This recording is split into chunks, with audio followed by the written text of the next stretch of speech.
Ladies and gentlemen, we'll continue with the main program in just a second. Please take your seats.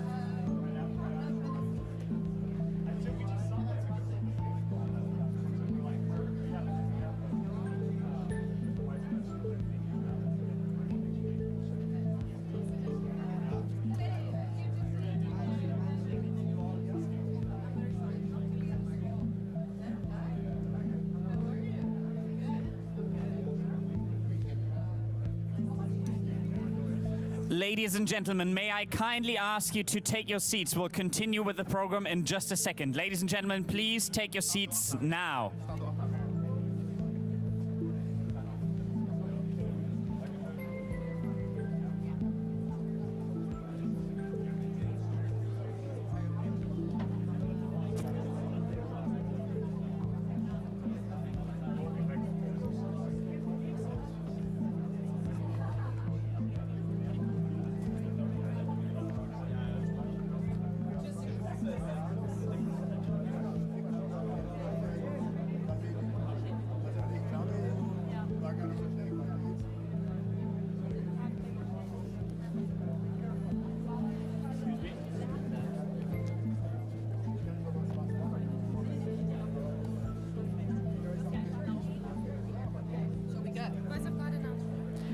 Ladies and gentlemen, please welcome editor of the Financial Times, Rula Khalav.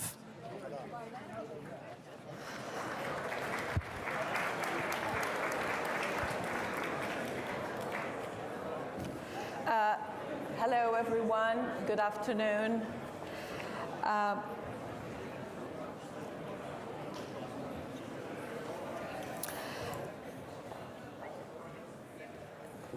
We have a great session for you following on from the Chinese minister's comments. We are in an era of big power tensions, big power rivalry, weakening of the multilateral order. The Security Council is paralyzed. So this is a time when we need the multilateral order more than ever, and we need collective action. So what are we going to do about it? And to answer some of these questions, Annalena Baerbock, Minister of Foreign Affairs of Germany, welcome.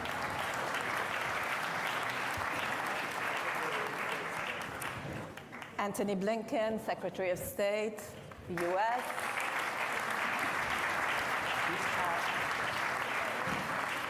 Nice to have you. And Subrahmanyam Jaishankar, Minister of External Affairs, Republic of India. Minister.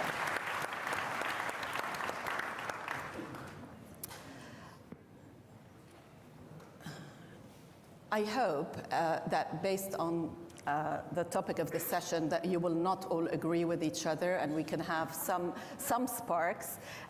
We have about 43 minutes and I will prepare your questions because I'll ask a few questions and then I'll turn to the audience. Minister Baerbock, I'm going to start with you.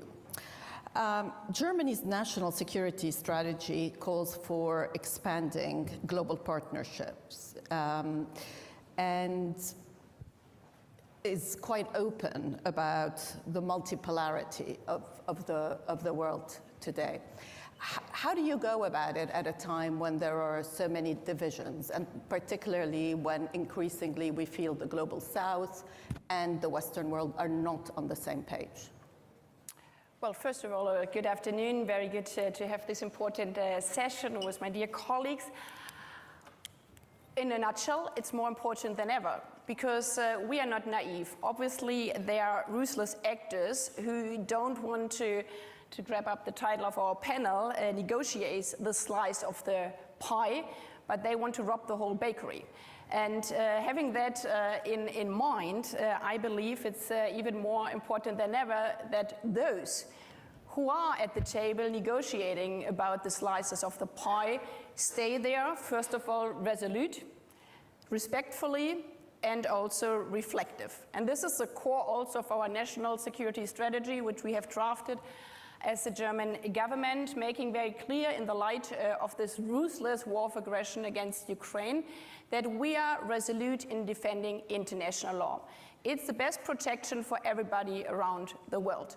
So there is no question about negotiating whether Ukraine has right of self-defense or not. We all agreed, and not only, I don't like that word, but Western actors, we all agreed in our Charter of the United Nations, there is the right of self-defense, and we all agreed on the Universal Declaration of Human Rights.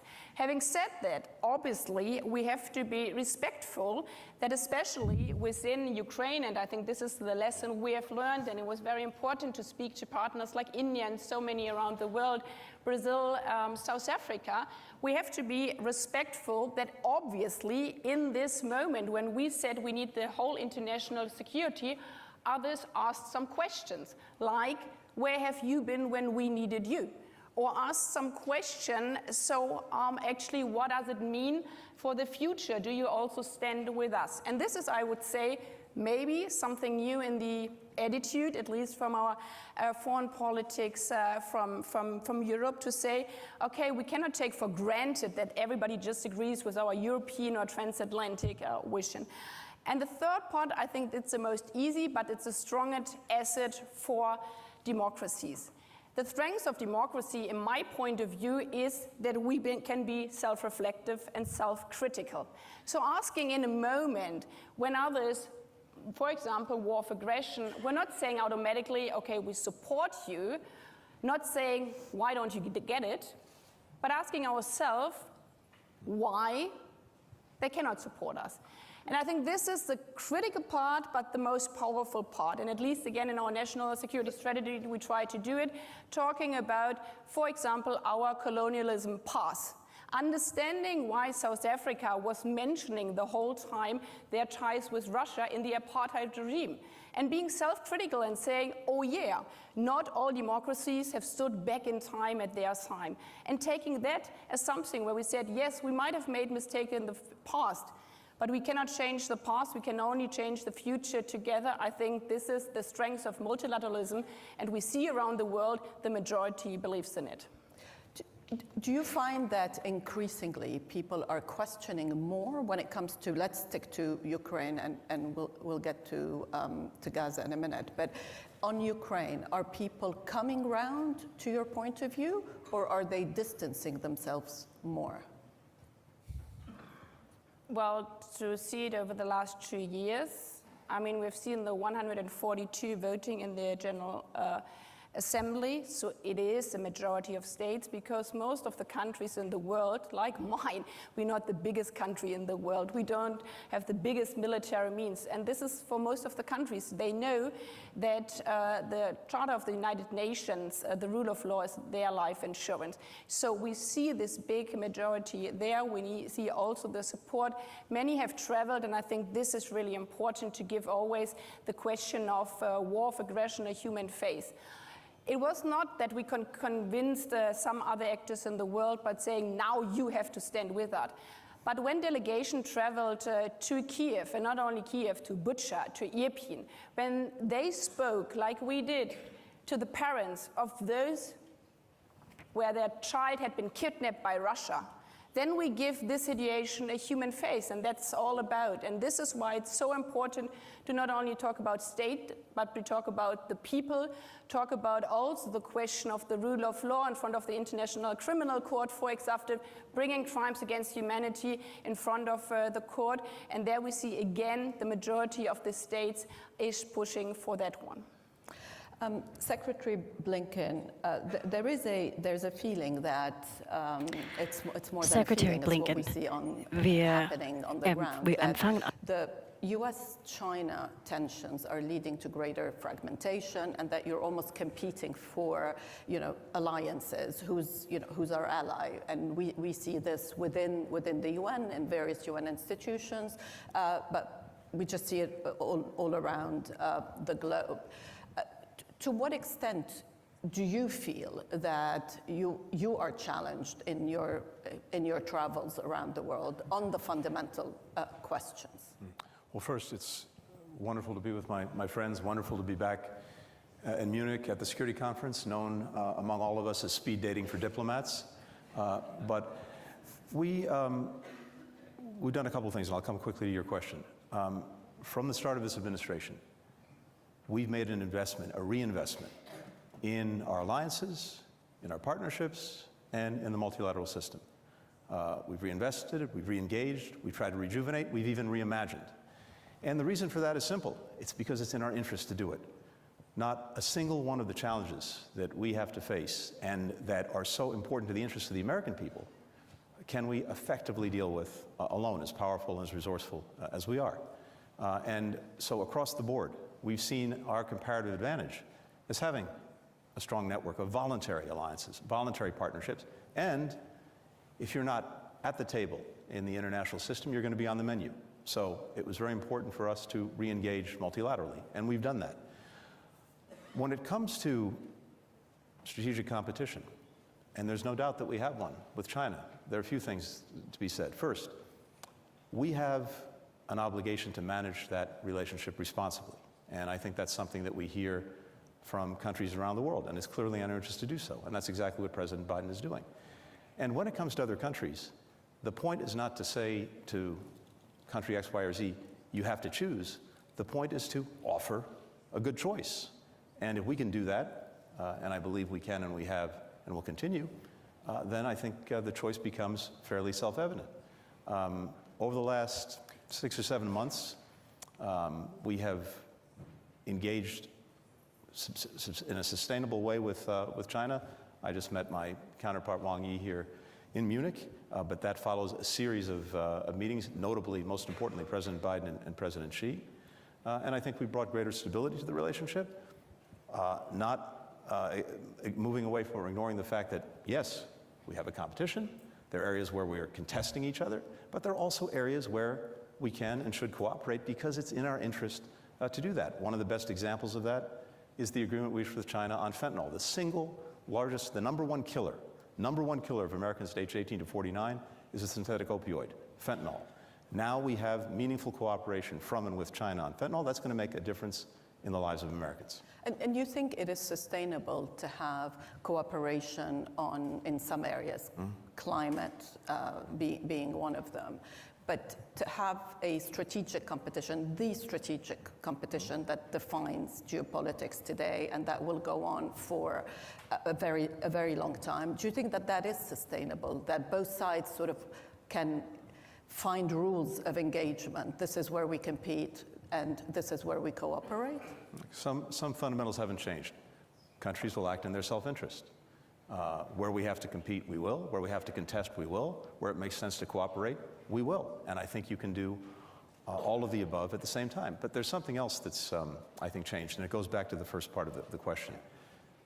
The very fact that we've re-engaged and rejuvenated, as well as reimagined some of our alliances and partnerships, along with the investments that we've made at home in the United States, the investments we've made in our infrastructure, the investments we've made in science and technology and chips, the building blocks of the 21st century economy, the investments we've made in climate technology. You put those two things together, investments at home, much greater alignment with partners and allies across the board in Europe, in the Indo-Pacific, in Asia, on how to approach a question as complicated as relations with China.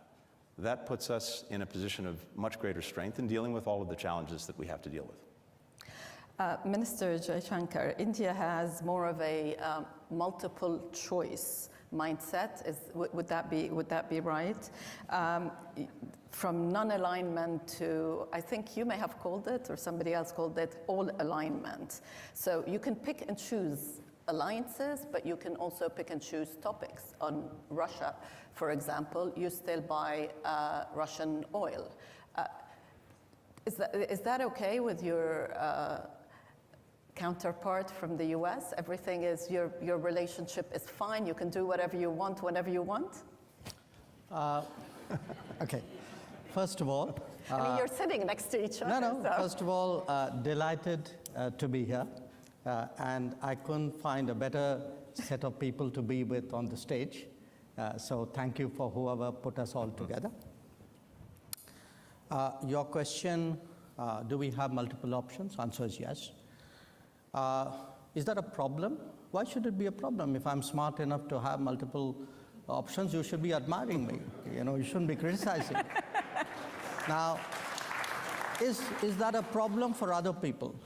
I don't think so. I don't think so, certainly in this case and in that case, because look, we try to explain what are the different pulls and pressures which countries have. And it's very hard to have a unidimensional relationship. Now, again, different countries and different relationships have different histories. If I were to look, say, between the US and Germany, it is rooted, there's an alliance nature to it. There's a certain history on which that relationship is grounded. In our case, it's very different. So I don't want you to even inadvertently give the impression that we are purely and unsentimentally transactional. We are not. We get along with people, we believe in things, we share things, we agree on some things, but there are times when when you're located in different places, have different levels of development, different experiences. All of that gets into it. So life is complicated, life is differentiated, and I think it's very important today. So I agree very much with what Tony said, which is good partners provide choices. Smart partners take some of those choices. But sometimes there will be choices on which you say, well, I think I'll pass up on that one. It's a very good point, which brings me to the BRICS and the rise of middle powers, because that is one of the shifts that we see today. To what extent do you think that is a challenge to the West, or maybe that can be sort of the bridge, especially in a world where we will see continued competition between the US and China? And I'm going to ask Minister Jaishankar first, but I'd love for both of you to come in as well. I thought maybe the BRICS one, you wanted the US. After you, Jack, please. Look, again, I think it's important to go back to how it began. The BRICS started in an era where Western dominance was very strong. The premier gathering of the world was the G7. And you had a number of significant powers in the world who felt that, well, they were not part of the G7, but maybe they also brought value to the table by sitting and discussing with others. So in a sense, you had a collection of these countries. It was originally 4. South Africa joined later. If you look at it, it's a very interesting group because it's geographically as disparate as it can be. Yet it is bound by the fact that these discussions we've had over a decade and a half have been very useful for all of us. Now, like any product, you test it in the market at some point. We tested it last year and asked people, so how many of you want to join BRICS? And we got almost 30 countries who were willing to join BRICS. So clearly, if 30 countries saw value in it, there must be something good we've done. So I think it's important today to make a distinction between being non-West and anti-West. Mm-hmm. I would certainly characterize India as a country which is non-West, but which has an extremely strong relationship with Western countries, getting better by the day. Not everybody else necessarily in that grouping might qualify for that description, but the contribution the BRICS has made, if one looks at the G7 and how it evolved into the G20, I think in a way, those additional 13 members who came into its bigger grouping, 5 of them are BRICS members. The fact that there was another group which was meeting regularly and discussing and debating, I think certainly was an input into the expansion of the G7 into the G20. So I think we did a service to the world. Yeah. Secretary Blinken? I'm tempted to say what my friend said and leave it at that. Look, what we don't need to do and what we're not doing is trying to somehow design the world into rigid blocks. each and every one of the issues that we have to deal with, and deal with in the interest of the American people, may have different collections and coalitions of countries that are focused on it, that bring certain experiences, certain capacities. And I think about it as variable geometry. We're putting together a puzzle with collections of countries, and not just countries, organizations of different sizes and different shapes to deal with a given problem. As Jai said, we have, and of course the fact that the relationship between our countries, I would argue, is the strongest it's ever been. It makes no difference that India happens to be a leading member of BRICS. We're a leading member of the G7. We have the G20, and we have a multiplicity of things that we're doing together every single day in different ways of organizing ourselves. India and the United States working together in AUKUS, working together, in the Quad, working together in a variety of other fora. All of this goes to the point that the complexity and the multiplicity of the challenges we have demands that we find different ways to work together, and this shouldn't be done on an exclusive basis. Look, our default, of course, is to work in the first instance with fellow democracies. That's only normal and natural, but we are not only willing, we are actively working with any country that wants to solve a particular problem and wants to do so within the context of a rules-based order. That's the way we approach things. Speaking of a rule-based order,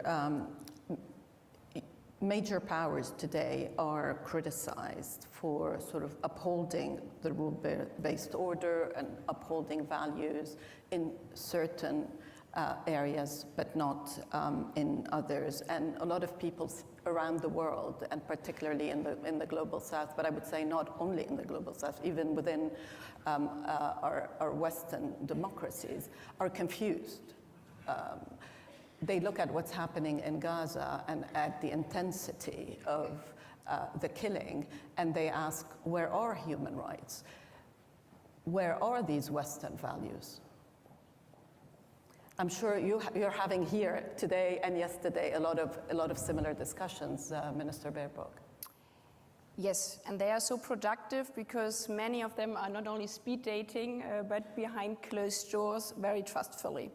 And I think the most important job for those who believe in a rules-based international order, be it politicians, be it journalists, be it citizens, is to not be pushed into this speed dating, into this black and white world in all our bubbles. Because easily, and this is a double standard question, yeah? If you only look, and you mentioned the situation in Gaza, if I only see the whole time on YouTube what's happening in Gaza, and I do that every second day, every day I cannot stand it because otherwise I couldn't get out of my bed anymore. Yeah, your reality is obviously the only thing what we can and have to do right now is to go in a total ceasefire to rescue these innocent children dying there every day. Yeah, so, and you're 100% right by that. But the question is to really come to this reality is to force myself, not myself, but all these persons are saying this is a moral right thing to do, to then also ask, so how do we come to that? And this is then when some might ask, so why you, German Foreign Minister, didn't call for immediate ceasefire the last months ago? Because I also looked at the other side, at the other YouTube videos, at the other bubbles, yeah, where I saw 4 days after the 7th of October, I didn't even see it, I spoke to the father whose wife and 2 little girls had been kidnapped by terrorists from Hamas. I saw the video where women have been not only raped, but murdered afterwards. And in that moment, for me, it was clear again that we can also not only relate to the past, saying, okay, we know how negotiations about with terrorists are working, because if you saw that video and if you were ready to see these women suffering there, you understand that this is not only a military logic, because those people who are doing this, raping a woman and killing her afterwards, they don't want to exchange soldiers or political prisoners. They enjoy slaughtering women. I'm saying that because I think this is really important, bringing it down to the people, because then you understand in this kind of situation, how do we come now to a ceasefire? that the release of hostages, the release of these women is crucial, because otherwise we can never save the children in Gaza. So this comes all back to what my dear colleague Jaishankar has said.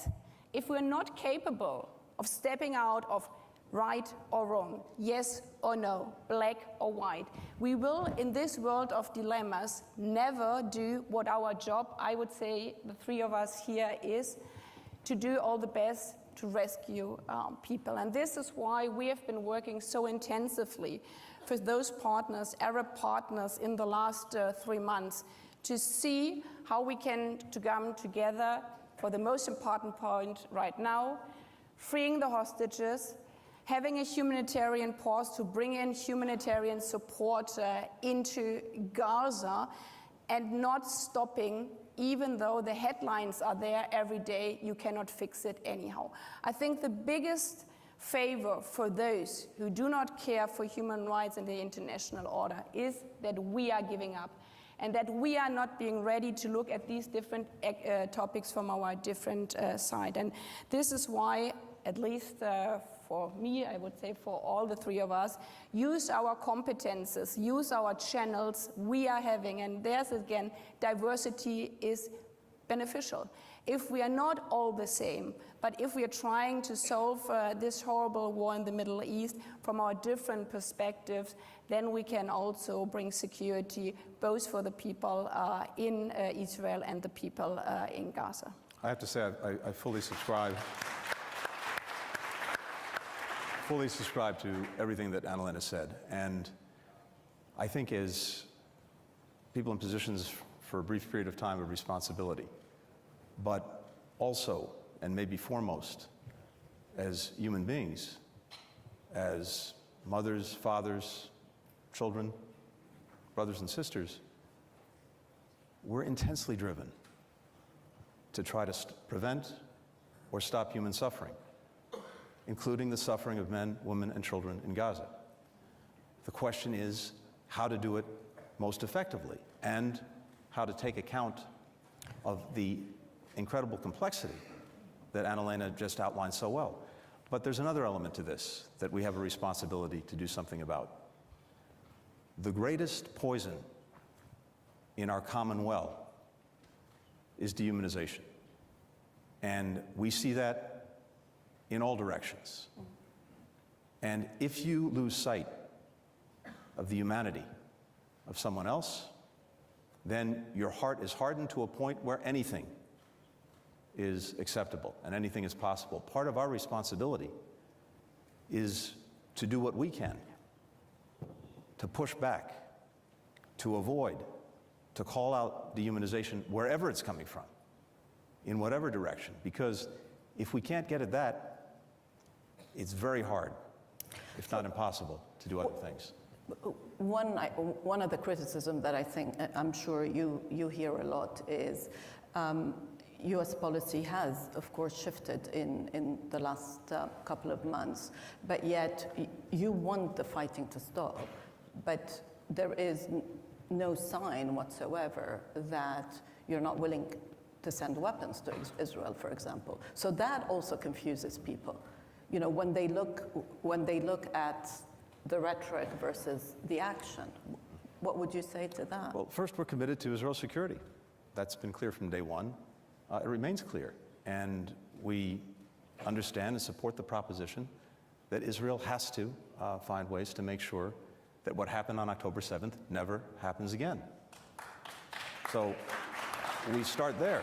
But we've also said, and not only said, we've acted on the proposition that, of course, the way Israel does that matters profoundly. The way it does it in terms of trying to ensure greater protection for civilians who are caught in a crossfire of Hamas's making. That's absolutely essential. Making sure that people in need get the assistance they need. We are working on this every single day. And as we've seen this evolve over the last 4 months, things have happened as a result of our engagement, our intervention, that I would say probably would not have happened, almost certainly wouldn't have happened. To all three of you, you can pick the question you want to answer. I know one was directed, a couple were directed at Secretary Blinken. So maybe you start. Good. Yeah. So to the question, is Israel more secure now after 4 months after October 7th? I think the answer is in the near term, in the immediate, yes it is, in terms of dealing with the immediate threat, the horrific terrorist group that attacked it in the most unimaginable ways on October 7th. Is it more secure for the long term?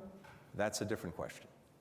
Because the fundamental question we have to ask ourselves is, and Jai mentioned this, how do we make sure that this cycle, one way or another, doesn't repeat itself, whether it's a year from now, 5 years from now, or 10 years from now? I think there's an extraordinary opportunity before Israel in the months ahead to actually, once and for all, end that cycle. And it's because there's some new facts that didn't exist before when there were efforts to make peace between Israelis and Palestinians, starting with the fact that virtually every Arab country now genuinely wants to integrate Israel into the region, to normalize relations if they haven't already done so, to provide security assurances and commitments so that Israel can feel more safe and more secure. At the same time, there are genuine efforts underway, led by Arab countries, to reform, revitalize, revamp the Palestinian Authority so that it can be more effective in representing the interests of the Palestinian people and could be a better partner for Israel in that future. And there's also, I think, the imperative that Jai mentioned, that's more urgent than ever, to proceed to a Palestinian state, one that also ensures the security of Israel and makes the necessary commitments to do so. If you put all of that together, you have an integrated region where people are actually working together for the common good, a region in which Israel is secure in ways that it's never been before, and where the number one threat to its security, as well as the security of many of us, just alluded to in the last question, Iran, is isolated, along with all of its proxies. That future, that path is there, it's clear, it's hard, it's complicated, but it's real. The alternative is an endless repetition of the cycle that we've seen, year after year, decade after decade, generation after generation. It's incumbent upon all of us who have relationships with and responsibility for different countries in the region, things that we bring to the table ourselves, to make the hard decisions, do the difficult things, to actually make that path clear, real, and one whose attraction is overwhelmingly powerful. I think the more we're able to do that, and the more we distinguish between that path and the alternative, the greater the chance we'll actually see movement in that direction. I'll say just very quickly on Ukraine. I think you've heard throughout this conference, including by the fact that we have an extraordinary delegation from the United States Congress here, Republicans, Democrats, Senate, House, that there is enduring support for Ukraine, and that's not just from the United States, it's from country after country in Europe and well beyond, for a whole variety of reasons, starting, of course, with the aggression that the Ukrainians have suffered, but also because that aggression has gone to the very principles at the heart of the international system that each of us has a stake in preserving, and that's not going away.